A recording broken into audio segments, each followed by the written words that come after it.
पाठ 15 चूहों की धमा चौकड़ी। तो आज हम ये पाठ पढ़ेंगे और इसको समझेंगे।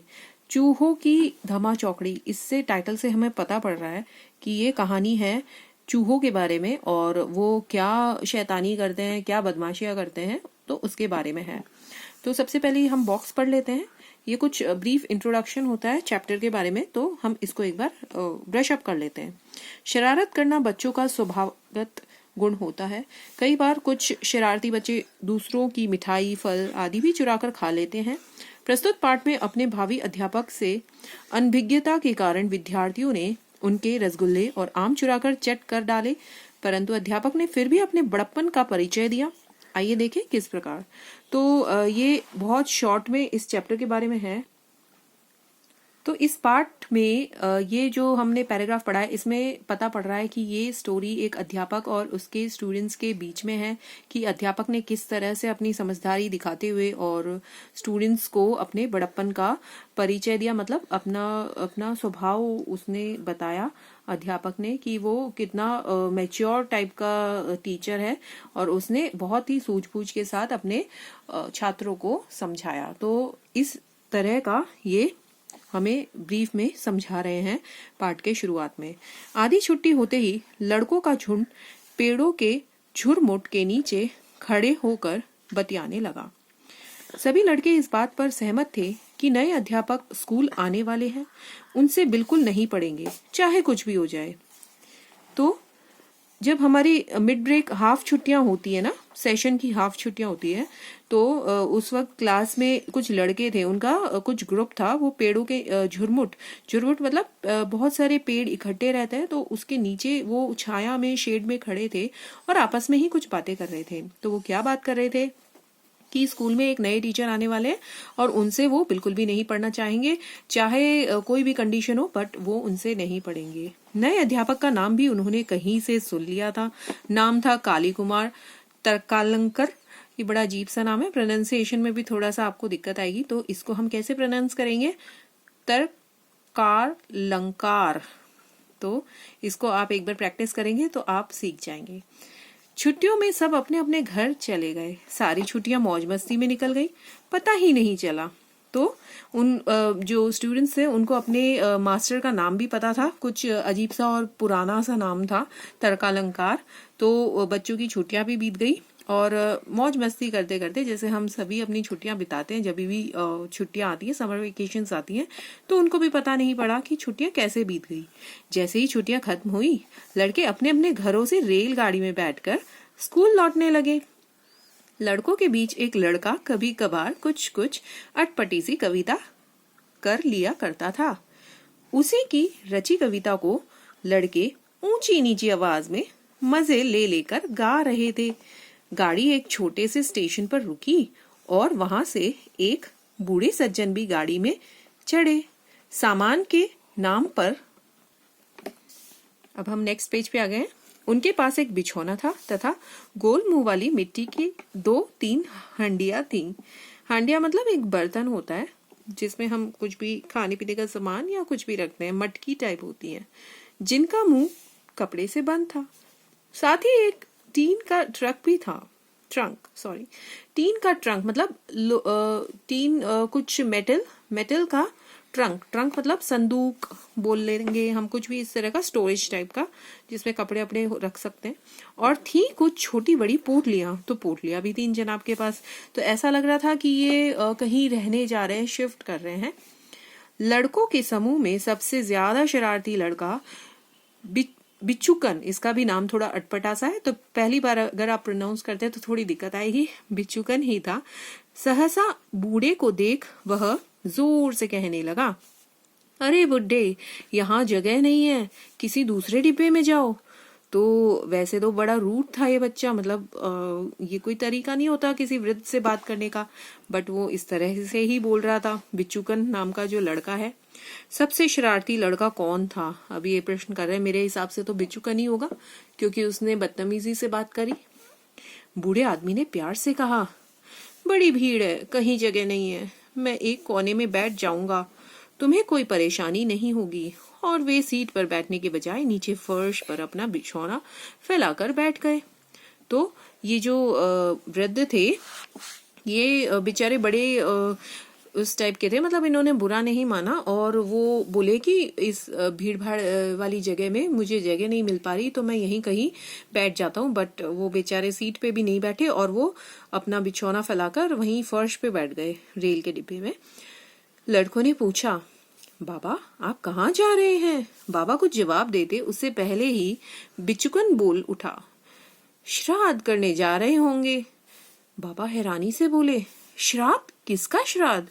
जवाब मिला, काले कुम्हड़े का, हरी मिर्च का। और लड़के एक सुर में बिचुकन की कविता के बोल गा उठे, हरी मिर्च और काला कुम्हड़ा, जो बैठा है हो जाए खड़ा। तो ये क्या है, मजाक उड़ाने लग गया। जो बिचुकन था ना, सबसे शरारती बच्चा था, तो उसने श्राद्ध बोला कि ना श्राद्ध करने जा रहे होंगे। श्राद्ध होता है जब हम कोई अगर व्यक्ति मर जाता है तो उसके लिए फिर हम कुछ, जैसे कई लोग उधर पूजा करने जाते हैं हरिद्वार वगैरह में, तो उनका श्राद्ध करते हैं ताकि उनकी आत्मा को शांति मिले। तो इस तरह से वो हंसी मजाक करने लग गए, छेड़ने लग गए और मजाक उड़ाने लग गए इन वृद्ध व्यक्ति का, जो हम फोटो में देख रहे हैं। तो आप देख सकते हैं फोटो में, पिक्चर्स में किस तरह से बच्चे मजाक उड़ा रहे हैं। और ये है बिचुकन जो कि खड़ा होके कविताएं गा रहा है और सब ये जो बच्चे हैं उसके पीछे पीछे उस कविता को रिपीट कर रहे हैं। आगे हम पढ़ेंगे। आसनसोल स्टेशन आते ही बूढ़े सज्जन वहां स्नान करने के लिए उतर पड़े। बूढ़े के लौटते ही बिचुकन ने चेतावनी देते हुए कहा, इस डब्बे से उतर जाने में ही आपकी भलाई है। ऐसा क्यों? यहाँ डिब्बे के कुछ चूहों को बड़ा कष्ट है। चूहे? मतलब क्या है आपका? देखिए ना, चूहों ने आपकी हंडियों में घुसकर क्या धमाल कर दिया है। बूढ़े सज्जन ने देखा कि रसगुल्लों से बड़ी हंडियां काली हैं और मीठी खोई का एक दाना भी नहीं बचा है। पोटली को खोजते देख बिचुकन झट से बोल उठा, और आपकी पोटली में न जाने क्या था, उसे तो वह चूहे उठाकर भाग खड़े हुए। अब बूढ़े सज्जन को ध्यान आया कि उसमें तो उनके बगीचे के 5 पके रसीले आम बंधे हुए थे। बूढ़े सज्जन ने हंसकर कहा, लगता है चूहों को भूख लगी हुई थी। बिचुकन ने कहा, कहाँ, चूहे तो बिना भूख के भी सब चट कर जाते हैं। और बच्चे क्यों पीछे रहते? सभी कहने लगे, हाँ हाँ ऐसा ही है, कुछ और भी मिलता तो वे भी चट कर जाते। तो बिचुकन का साथ दे रहे थे सारे बच्चे, इसका मतलब।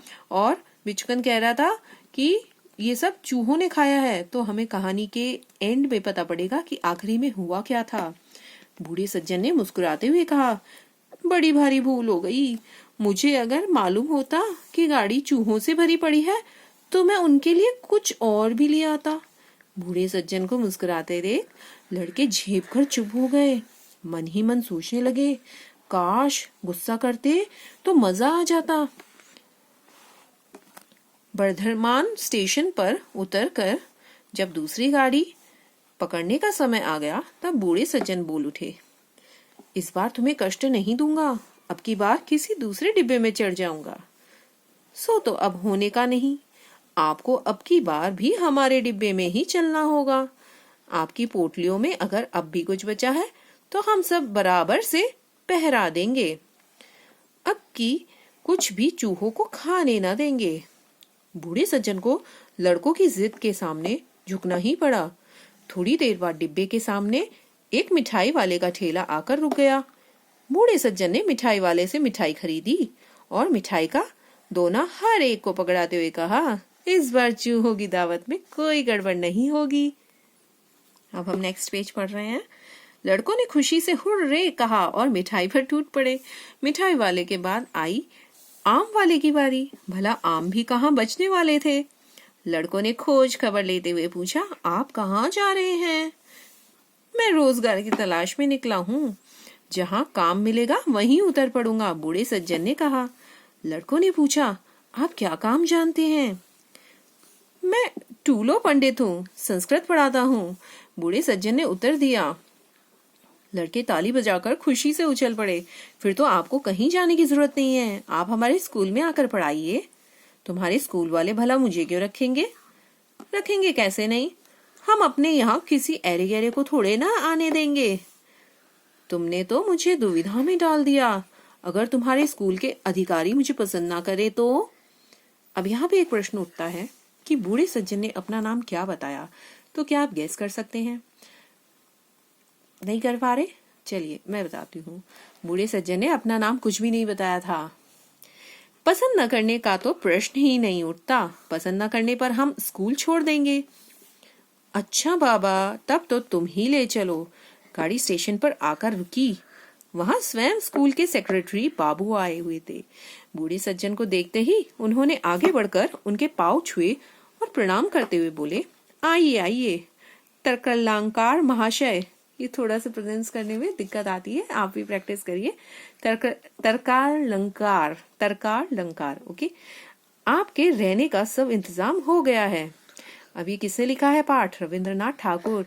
ये बहुत अच्छे पोएट भी थे और इन्होंने काफी सारी स्टोरीज भी लिखी हैं और ये हमारे नेशन के बहुत बड़े एक कवि थे। ठीक है, तो इस कहानी में आप देख सकते हैं स्टेशन पे तर्कलंकार जो इनके अध्यापक थे, एक्चुअल में वही इनके साथ ट्रैवल कर रहे थे, बट इन्होंने बच्चों की चाइल्ड साइकोलॉजी समझते हुए इनको कुछ डांटा डपटा नहीं और इनके लिए जैसे वो समझ गए थे कि एक्चुअली चूहे नहीं थे, वो बच्चे ही थे जिन्होंने इनकी मिठाई और ये सब चट कर गए थे। और एक्चुअली अब अगर हम टाइटल में देखें तो टाइटल था चूहों की धमा चौकड़ी। अगर हम टाइटल पढ़ के पूरी कहानी गैस करते हैं तो सब कुछ उलट पुलट हो जाता है, बिकॉज कहानी में चूहे तो कहीं है ही नहीं और धमा चौकड़ी तो बच्चों ने मचाई थी। तो एक्चुअल टर्म जो चूहों का है वो बच्चों के लिए प्रयोग में आ रहा है, बच्चे ही ये चूहे बन गए थे। एंड आप देख सकते हैं कि इन्होंने कितनी सूझबूझ से तर्कलंकार जो उनके संस्कृत के टीचर होने वाले थे, बहुत ही सूझबूझ से और बच्चों के साथ वो पेश आए। तो हमें इससे कुछ सीख मिलती है। आप बता सकते हैं क्या सीख मिलती है? हमें यह सीख मिलती है इस पाठ से कि हमें हमेशा अपनी जो है सूझबूझ से काम में लेना चाहिए। अगर कोई बड़े व्यक्ति हैं और बच्चे कोई शरारत कर रहे हैं तो उन्हें डांटना नहीं चाहिए बच्चों को। तो ये था पूरा पाठ और आई होप आपको ये अच्छे से समझ आ गया होगा। वीडियो पूरा देखने के लिए धन्यवाद।